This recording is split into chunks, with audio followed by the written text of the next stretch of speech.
আসসালামু আলাইকুম। আজকে শীতকালীন বিষণ্ণতা কিভাবে নিয়ন্ত্রণ করা যায় এই বিষয়টা নিয়ে কথা বলবো। এই বিষয়টাকে অনেক সময় মৌসুমী ডিপ্রেশনও বলে এই সমস্যাটিকে, বা শীতকালীন ডিপ্রেশন। আসলে হয় কি, এই যে শীতের সময় যত শীত বাড়ে বাইরের সবকিছু শীতল হয়ে যায় এবং দিনের আলো কমতে শুরু করে। অনেক মানুষই দেখবেন শহর অঞ্চলগুলোতে বিশেষ করে এবং গ্রাম অঞ্চলেও ঘর থেকে বের হতে চান না।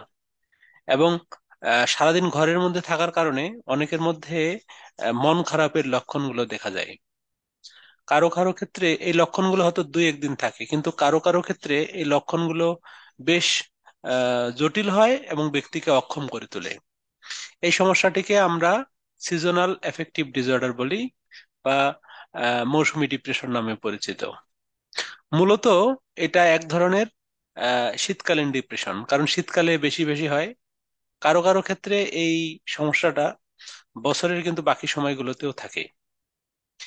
এই ব্যাধির যে লক্ষণগুলো, এগুলো পুরোপুরি ডিপ্রেশনের মতোই, তবে ব্যক্তিতে ব্যক্তিতে লক্ষণগুলো ভিন্ন হতে পারে। এবং এই লক্ষণগুলোর কারণে ব্যক্তিগত পারিবারিক সম্পর্ক, কাজকর্ম এবং জীবনযাত্রায় মারাত্মক প্রভাব বিস্তার করে। তো আমরা একটু দেখে নেই এই মৌসুমী ডিপ্রেশনের লক্ষণগুলো কি কি।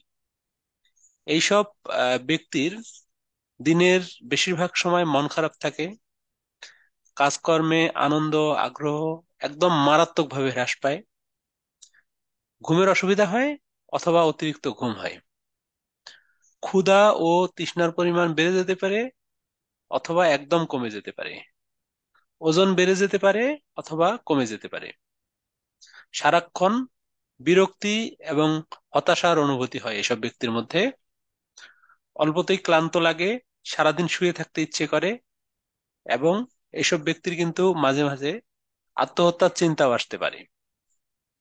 তো মৌসুমী ডিপ্রেশন কমানোর জন্য বেশ কিছু ঘরোয়া পদ্ধতি আছে। প্রথম পদ্ধতিটা হচ্ছে প্রতিদিন যত সম্ভব আপনি আহ, দিনের আলোর এক্সপোজার নেবেন।